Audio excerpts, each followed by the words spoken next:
All right, to set the printer so your labels go directly to the Dymo or to change the label size, click one time on your Simple School Suite. Hold on the Shift key, do not let it up. Double click. Keep the Shift key down this entire process. Do not let it up.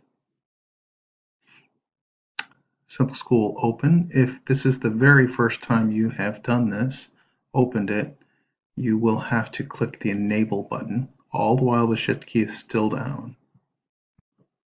At this point,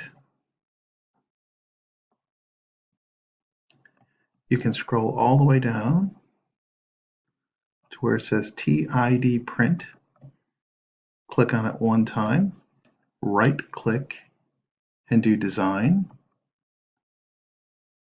At this point, you come up here to Page Setup and Page Setup.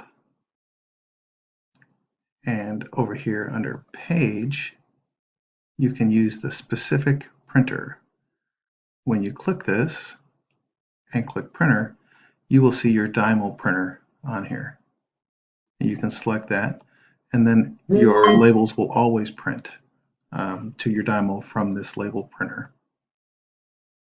Also from here, you can come over here to Size and select the appropriate size label. It's probably a Dymo printer that's on a 4x2 inch label, and so you're going to look down here to find labels. You will have them here if your Dymo is installed, and find the 4x2 inch label, and that should do it.